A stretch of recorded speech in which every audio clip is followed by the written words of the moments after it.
He. I saw him on a sleepless night when I was walking desperately to save my soul and my vision. My coming to New York had been a mistake. For whereas I had looked for poignant wonder and inspiration in the teeming labyrinths of ancient streets that twist endlessly from forgotten courts and squares and waterfronts to courts and squares and waterfronts equally forgotten, and in the cyclopean modern towers and pinnacles that rise blackly Babylonian under waning moons, I had found instead only a sense of horror and oppression which threatened to master, paralyze, and annihilate me. The disillusion had been gradual. Coming for the first time upon the town, I had seen it in the sunset from a bridge, majestic above its waters, its incredible peaks and pyramids rising flower-like and delicate from pools of violet mist to play with the flaming golden clouds and the first stars of evening. Then it had lighted up window by window above the shimmering tides where lanterns nodded and glided and deep horns bayed weird harmonies, and itself become a starry firmament of dream, redolent of fairy music, and one with the marvels of Carcassonne and Samarcand and El Dorado and all glorious and half-fabulous cities. Shortly afterward, I was taken through those antique ways so dear to my fancy, narrow, curving alleys and passages where rows of red Georgian brick blinked with small paned dormers above pillared doorways that had looked on gilded sedans and paneled coaches. And in the first flush of realization of these long-wished things, I thought I had indeed achieved such treasures as would make me in time a poet. But success and happiness were not to be. Garish daylight showed only squalor and alienage, and the noxious elephantiasis of climbing, spreading stone where the moon had hinted of loveliness and elder magic. And the throngs of people that seethed through the flume-like streets were squat, swarthy strangers with hardened faces and narrow eyes, shrewd strangers without dreams and without kinship to the scenes about them, who could never mean aught to a blue-eyed man of the old folk, with the love of fair green lanes and white New England village steeples in his heart. So instead of the poems I had hoped for, there came only a shuddering blankness and ineffable loneliness. And I saw at last a fearful truth which no one had ever dared to breathe before, the unwhisperable secret of secrets, the fact that this city of stone and stridor is not a sentient perpetuation of old New York as London is of old London and Paris of old Paris, but that it is in fact quite dead, its sprawling body imperfectly embalmed and infested with queer, animate things which have nothing to do with it, as it was in life. Upon making this discovery, I ceased to sleep comfortably, though something of resigned tranquility came back as I gradually formed the habit of keeping off the streets by day and venturing abroad only at night, when darkness calls forth what little of the past still hovers wraith-like about, and old white doorways remember the stalwart forms that once passed through them. With this mode of relief, I even wrote a few poems, and still refrained from going home to my people, lest I seem to crawl back ignobly in defeat. Then, on a sleepless night's walk, I met the man. It was in a grotesque hidden courtyard of the Greenwich section, for there in my ignorance I had settled, having heard of the place as the natural home of poets and artists. The archaic lanes and houses and unexpected bits of square and court had indeed delighted me, and when I found the poets and artists to be loud-voiced pretenders whose quaintness is tinsel, and whose lives are a denial of all that pure beauty which is poetry and art, I stayed on for love of these venerable things. I fancied them as they were in their prime, when Greenwich was a placid village not yet engulfed by the town, and in the hours before dawn, when all the revelers had slunk away, I used to wander alone among their cryptical windings and brood upon the curious arcana which generations must have deposited there. This kept my soul alive, and gave me a few of those dreams and visions for which the poet far within me cried out. The man came upon me at about 2 one cloudy August morning, as I was threading a series of detached courtyards, now accessible only through the unlighted hallways of intervening buildings, but once forming parts of a continuous network of picturesque alleys. I had heard of them by vague rumor, and realized that they could not be upon any map of today, but the fact that they were forgotten only endeared them to me, so that I had sought them with twice my usual eagerness. Now that I had found them, my eagerness was again redoubled, for something in their arrangement dimly hinted that they might be only a few of many such, with dark, dumb counterparts, wedged obscurely betwixt high blank walls and deserted rear tenements, or lurking lamplessly behind archways, unbetrayed by hordes of the foreign-speaking, or guarded by furtive and uncommunicative artists whose practices do not invite publicity or the light of day. He spoke to me without invitation, noting my mood and glances as I studied certain knockered doorways above iron-railed steps, the pallid glow of traceried transoms feebly lighting my face. His own face was in shadow, and he wore a wide-brimmed hat which somehow blended perfectly with the out-of-date cloak he affected, but I was subtly disquieted even before he addressed me. His form was very slight, thin almost to cadaverousness, and his voice proved phenomenally soft and hollow, though not particularly deep. He had, he said, noticed me several times at my wanderings, and inferred that I resembled him in loving the vestiges of former years. Would I not like the guidance of one long practiced in these explorations, and possessed of local information profoundly deeper than any which an obvious newcomer could possibly have gained? As he spoke, I caught a glimpse of his face in the yellow beam from a solitary attic window. It was a noble, even a handsome, elderly countenance, and bore the marks of a lineage and refinement unusual for the age and place. Yet some quality about it disturbed me almost as much as its features pleased me. Perhaps it was too white, or too expressionless, or too much out of keeping with the locality to make me feel easy or comfortable. Nevertheless, I followed him, for in those dreary days my quest for antique beauty and mystery was all that I had to keep my soul alive, and I reckoned it a rare favor of fate to fall in with one whose kindred seekings seemed to have penetrated so much farther than mine.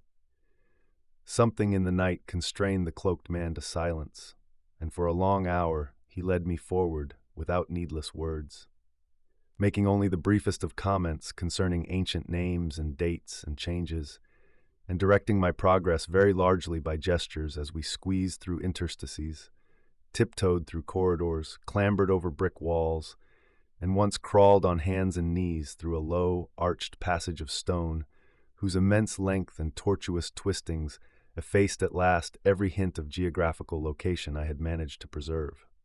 The things we saw were very old and marvelous, or at least they seemed so in the few straggling rays of light by which I viewed them, and I shall never forget the tottering Ionic columns and fluted pilasters and urn-headed iron fence posts and flaring linteled windows and decorative fanlights that appeared to grow quainter and stranger the deeper we advanced into this inexhaustible maze of unknown antiquity.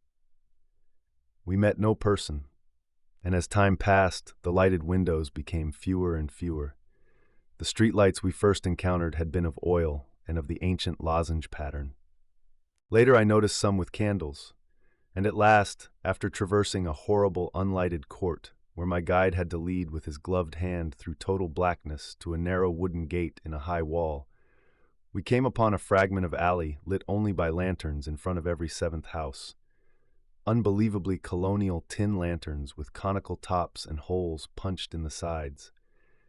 This alley led steeply uphill, more steeply than I thought possible in this part of New York, and the upper end was blocked squarely by the ivy-clad wall of a private estate, beyond which I could see a pale cupola and the tops of trees waving against a vague lightness in the sky. In this wall was a small, low-arched gate of nail-studded black oak, which the man proceeded to unlock with a ponderous key. Leading me within, he steered a course in utter blackness over what seemed to be a gravel path, and finally up a flight of stone steps to the door of the house, which he unlocked and opened for me. We entered, and as we did so, I grew faint from a reek of infinite mustiness which welled out to meet us, and which must have been the fruit of unwholesome centuries of decay. My host appeared not to notice this, and in courtesy I kept silent as he piloted me up a curving stairway, across a hall, and into a room whose door I heard him lock behind us.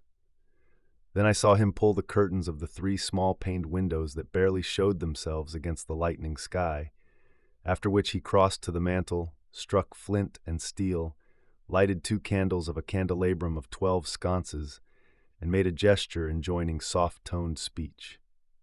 In this feeble radiance I saw that we were in a spacious, well-furnished, and paneled library dating from the first quarter of the 18th century, with splendid doorway pediments, a delightful Doric cornice, and a magnificently carved overmantel with scroll and urn top.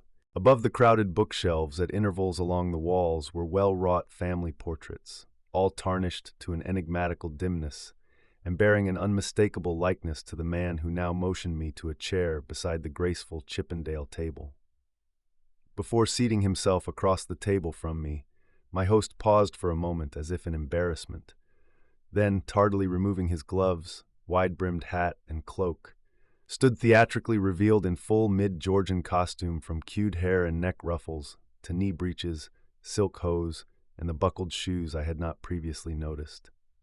Now slowly sinking into a lyre-backed chair, he commenced to eye me intently. Without his hat, he took on an aspect of extreme age which was scarcely visible before, and I wondered if this unperceived mark of singular longevity were not one of the sources of my original disquiet.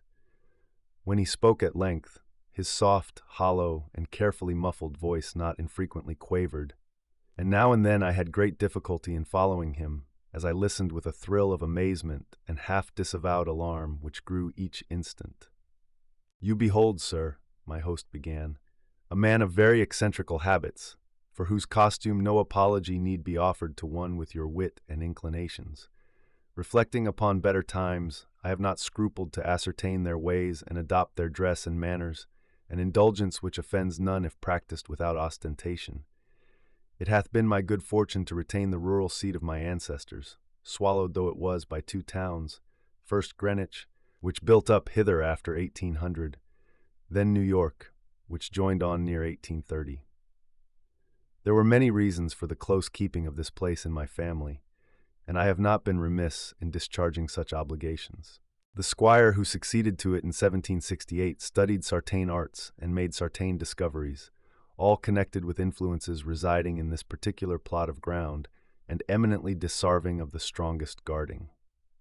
Some curious effects of these arts and discoveries I now purpose to show you under the strictest secrecy, and I believe I may rely on my judgment of men enough to have no distrust of either your interest or your fidelity." He paused, but I could only nod my head.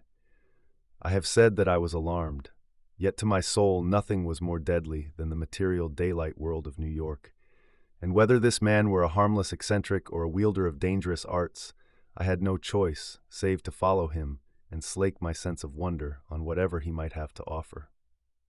So I listened. "To my ancestor," he softly continued, "there appeared to reside some very remarkable qualities in the will of mankind, qualities having a little suspected dominance not only over the acts of one's self and of others, but over every variety of force and substance in nature, and over many elements and dimensions deemed more universal than nature herself. May I say that he flouted the sanctity of things as great as space and time, and that he put to strange uses the rights of Sartain half-breed Red Indians once encamped upon this hill. These Indians showed choler when the place was built, and were plaguy pestilent in asking to visit the grounds at the full of the moon. For years they stole over the wall each month when they could, and by stealth performed Sartain acts. Then, in '68, the new squire catched them at their doings and stood still at what he saw. Thereafter he bargained with them and exchanged the free access of his grounds for the exact inwardness of what they did. Learning that their grandfathers got part of their custom from red ancestors and part from an old Dutchman in the time of the States General. And pox on him, I'm afeard the squire must have sarved them monstrous bad rum, whether or not by intent, for a week after he larnt the secret he was the only man living that knew it. You, sir, are the first outsider to be told there is a secret, and split me if I'd have risked tampering that much with the powers, had ye not been so hot after bygone things. I shuddered as the man grew colloquial, and with familiar speech of another day. He went on. But you must know, sir, that what the squire got from those mongrel salvages was but a small part of the larning he came to have. He had not been at Oxford for nothing, nor talked to no account with an ancient chimist and astrologer in Paris. He was, in fine, made sensible that all the world is but the smoke of our intellects, past the bidding of the vulgar, but by the wise to be puffed out and drawn in like any cloud of prime Virginia tobacco. What we want, we may make about us, and what we don't want, we may sweep away. I won't say that all this is wholly true in body, but 'tis sufficient true to furnish a very pretty spectacle now and then. You, I conceive, would be tickled by a better sight of sartain other years than your fancy affords you, so be pleased to hold back any fright at what I design to show. Come to the window and be quiet. My host now took my hand to draw me to one of the two windows on the long side of the malodorous room, and at the first touch of his ungloved fingers, I turned cold. His flesh, though dry and firm, was of the quality of ice, and I almost shrank away from his pulling. But again I thought of the emptiness and horror of reality, and boldly prepared to follow whithersoever I might be led. Once at the window, the man drew apart the yellow silk curtains and directed my stare into the blackness outside. For a moment I saw nothing save a myriad of tiny dancing lights far, far before me. Then, as if in response to an insidious motion of my host's hand, a flash of heat lightning played over the scene, and I looked out upon a sea of luxuriant foliage unpolluted, and not the sea of roofs to be expected by any normal mind. On my right the Hudson glittered wickedly, and in the distance ahead I saw the unhealthy shimmer of a vast salt marsh, constellated with nervous fireflies. The flash died, and an evil smile illumined the waxy face of the aged necromancer. That was before my time, before the new squire's time. Pray let us try again. I was faint, even fainter than the hateful modernity of that accursed city had made me. Good God, I whispered, can you do that for any time? And as he nodded, and bared the black stumps of what had once been yellow fangs, I clutched at the curtains to prevent myself from falling. But he steadied me with that terrible, ice-cold claw, and once more made his insidious gesture. Again the lightning flashed, but this time upon a scene not wholly strange. It was Greenwich, the Greenwich that used to be, with here and there a roof or row of houses as we see it now, yet with lovely green lanes and fields and bits of grassy common. The marsh still glittered beyond, but in the farther distance I saw the steeples of what was then all of New York, Trinity and St. Paul's and the brick church dominating their sisters, and a faint haze of wood smoke hovering over the whole. I breathed hard, but not so much from the sight itself as from the possibilities my imagination terrifiedly conjured up. Dare you go far? I spoke with awe, and I think he shared it for a second, but the evil grin returned. Far? What I have seen would blast ye to a mad statue of stone. Back, back, forward, forward, look, ye puling lackwit. And as he snarled the phrase under his breath, he gestured anew, bringing to the sky a flash more blinding than either which had come before. For full 3 seconds I could glimpse that pandemoniac sight, and in those seconds I saw a vista which will ever afterward torment me in dreams.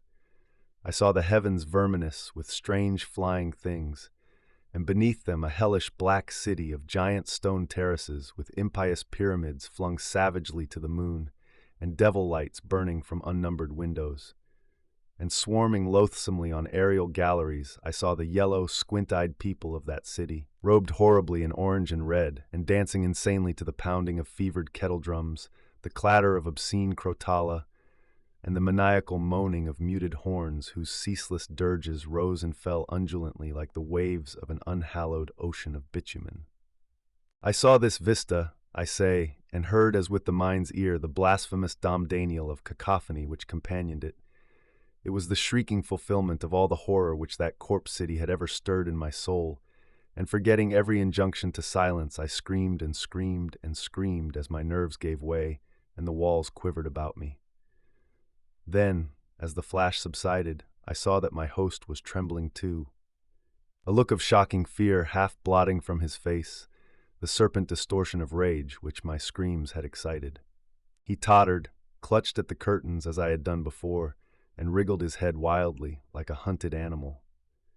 God knows he had cause, for as the echoes of my screaming died away, there came another sound so hellishly suggestive that only numbed emotion kept me sane and conscious.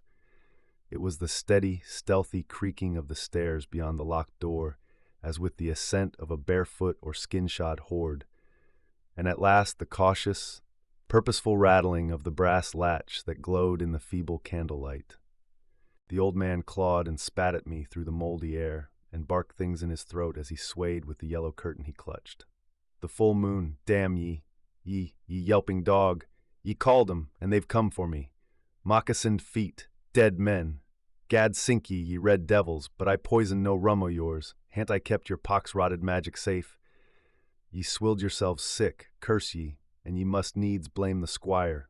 Let go you. Unhand that latch. I've naught for ye here. At this point, 3 slow and very deliberate raps shook the panels of the door, and a white foam gathered at the mouth of the frantic magician.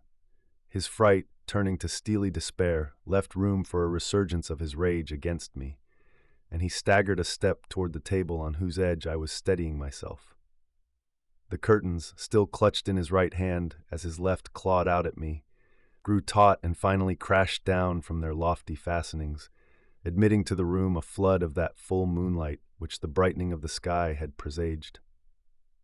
In those greenish beams, the candles paled, and a new semblance of decay spread over the musk-reeking room with its wormy paneling, sagging floor, battered mantel, rickety furniture, and ragged draperies. It spread over the old man, too, whether from the same source or because of his fear and vehemence, and I saw him shrivel and blacken as he lurched near and strove to rend me with vulturine talons. Only his eyes stayed whole, and they glared with a propulsive, dilated incandescence which grew as the face around them charred and dwindled. The rapping was now repeated with greater insistence, and this time bore a hint of metal. The black thing facing me had become only a head with eyes, impotently trying to wriggle across the sinking floor in my direction, and occasionally emitting feeble little spits of immortal malice. Now swift and splintering blows assailed the sickly panels, and I saw the gleam of a tomahawk as it cleft the rending wood. I did not move, for I could not, but watched dazedly as the door fell in pieces to admit a colossal, shapeless influx of inky substance, starred with shining, malevolent eyes.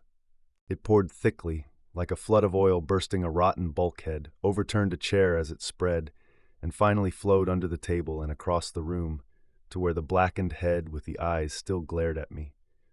Around that head it closed, totally swallowing it up, and in another moment it had begun to recede, bearing away its invisible burden without touching me, and flowing again out of that black doorway and down the unseen stairs, which creaked as before, though in reverse order. Then the floor gave way at last, and I slid gaspingly down into the nighted chamber below, choking with cobwebs and half swooning with terror. The green moon, shining through broken windows, showed me the hall door half open, and as I rose from the plaster-strewn floor and twisted myself free from the sagged ceilings, I saw sweep past it an awful torrent of blackness, with scores of baleful eyes glowing in it. It was seeking the door to the cellar, and when it found it, it vanished therein. I now felt the floor of this lower room giving as that of the upper chamber had done, and once a crashing above had been followed by the fall past the west window of something which must have been the cupola.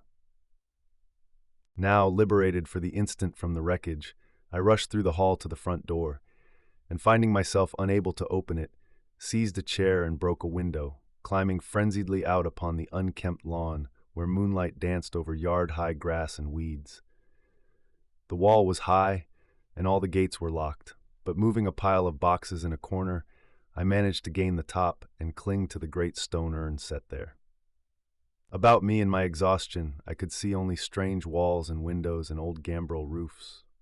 The steep street of my approach was nowhere visible, and the little I did see succumbed rapidly to a mist that rolled in from the river despite the glaring moonlight. Suddenly the urn to which I clung began to tremble, as if sharing my own lethal dizziness, and in another instant my body was plunging downward to I knew not what fate. The man who found me said that I must have crawled a long way despite my broken bones, for a trail of blood stretched off as far as he dared look. The gathering rain soon effaced this link with the scene of my ordeal, and reports could state no more than that I had appeared from a place unknown, at the entrance of a little black court off Perry Street. I never sought to return to those tenebrous labyrinths, nor would I direct any sane man thither if I could. Of who or what that ancient creature was, I have no idea, but I repeat that the city is dead and full of unsuspected horrors. Whither he has gone, I do not know, but I have gone home to the pure New England lanes, up which fragrant sea winds sweep at evening.